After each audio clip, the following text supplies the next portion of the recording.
It's been almost 3 months now since the February 20th, 2018 launch of Metal Gear Survive, and it's safe to say that the game has largely gone forgotten, to nobody's surprise. While it's far from being the worst game ever made, with sound mechanics borrowed from and extrapolated upon Metal Gear Solid 5 The Phantom Pain, and some interesting ideas thrown in there, few argued how utterly generic, bland, and overall mediocre the game was on every aspect, from story, visuals, sound, to gameplay. Even calling it a spin-off seems generous. It was more of an acid flip or a mod that was better suited as DLC for Phantom Pain rather than a standalone Metal Gear experience. But perhaps most notorious of all was how the game locked additional character slots behind a $10 paywall. The fact that Konami even went there despite the steep uphill battle that Metal Gear Survive faced was to many a strong indicator of where the publisher's priorities lie.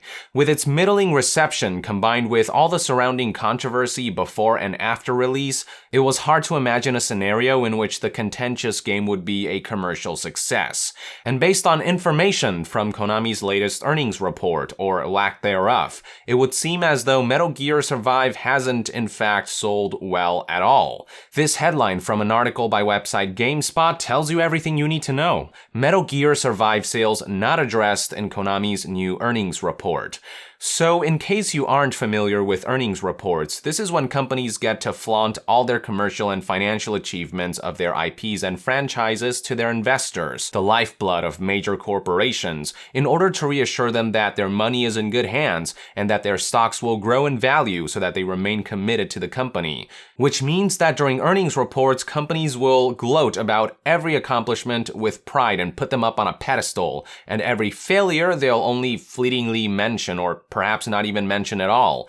As an example, when Activision Blizzard released their latest financial reports, they talked about the successes and growth of franchises such as Candy Crush, Call of Duty, Crash, Spyro, World of Warcraft, Hearthstone, and Overwatch.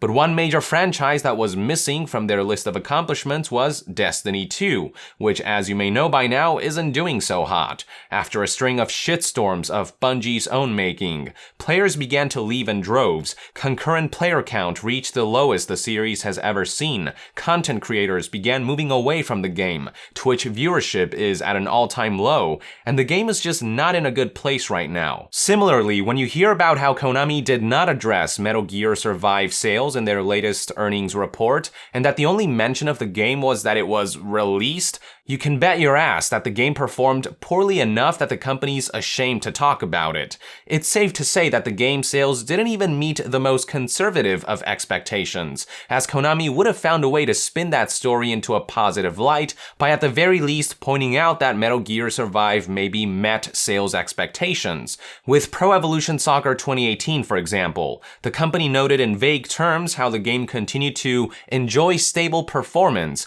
meaning that it didn't blow away sales expectations but sold well enough. Even if just Survive's microtransactions were profitable, that's definitely something they would have let the investors know. They would have said something along the lines of Metal Gear Survive provided a constant stream of revenue through its recurrent monetization. But there is none of that to be found in Konami's earnings report, and there is barely a mention of the game. Granted, we did see early signs that Metal Gear Survive wasn't selling very well. In the UK, it only took the number 6 spot in the UK charts during its launch week and got outsold by games that were months, some even years old. Furthermore, it was reported that during its UK launch week, Metal Gear Survive sold 85% fewer physical copies than Metal Gear Rising did. We also saw similar results in Japan, having placed 3rd in the country's sales charts during its launch week and having only sold 31,000 physical copies, or about 10% of Metal Gear Rising and about 7.5% of Phantom Pain physical sales during their respective launch weeks. In the US, the game didn't even manage to make it into the top 20 list of best sellers during its launch month. Steam charts also show that on PC, Metal Gear Survive only ever peaked at 5,500 concurrent players, whereas Rising and Phantom Pain peaked at 12,000 and 90,000 players respectively. Not to mention that the game went on sale for $20 or half the original price only a mere month and a half after release. Suffice to say that all early signs seem to indicate that Metal Gear Survive was going to be a major flop. Now, I figured that since the game was probably really cheap to make, even selling, say, 100,000 copies would be enough to mitigate development costs, and that the insidiously implemented microtransactions would make this project financially viable. But the fact that Konami literally has no comments on Metal Gear Survive sales performance goes to show that the game might have performed worse than we or even Konami anticipated. I mean, this is what happens when you take a beloved franchise, defile its name and exploit its notoriety, and build an uninspiring, lazy cash grab of a game around it. That's the thing that pisses me off most about Metal Gear Survive. It didn't have to bear the Metal Gear name or be a Phantom Pain asset flip. Konami could have put some effort into this project, built the game from the ground up, fleshed out all of its ideas, and turned it into a brand new franchise, but instead, they decided to take the path of least resistance in the name of short-term profits. They basically went, what's kind of popular? Oh, zombies. How do we sell this game? Oh, we shove the iconic Metal Gear name in there. That'll give it the attention it needs. And while at it, let's reuse Phantom Pain assets because that's just way cheaper and easier. There was no creative thought behind making Survive a Metal Gear game. They weren't thinking about how they could take Metal Gear to new heights or do something fresh with it. You know what they say though, you reap what you sow, and with Metal Gear Survive, Konami didn't sow very much, and they reaped from it exactly what they deserved. It is worth noting, however, that despite Survive's failings, Konami still managed to enjoy a good financial year, with revenue and profit rising year on year. Making up for Metal Gear Survive's slack were the ever-popular Yu-Gi-Oh! Trading card game and franchise, their numerous mobile releases, and their ventures with casinos and pachinkos.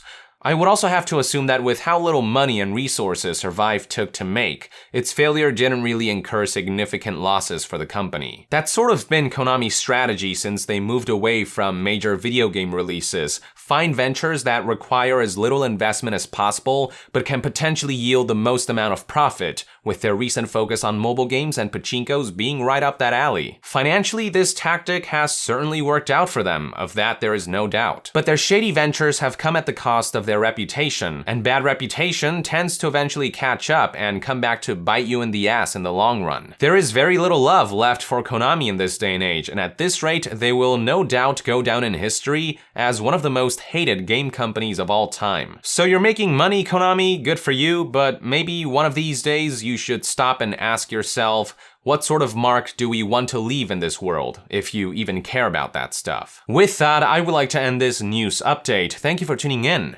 If you enjoy my content, consider supporting me on Patreon. It is completely optional, but donating even as little as $1 a month will go a long way in helping maintain this channel. And to be further updated on all things gaming news, reviews, and discussions, stay tuned right here on Yong Yeah. I'll see you guys next time. Yong out.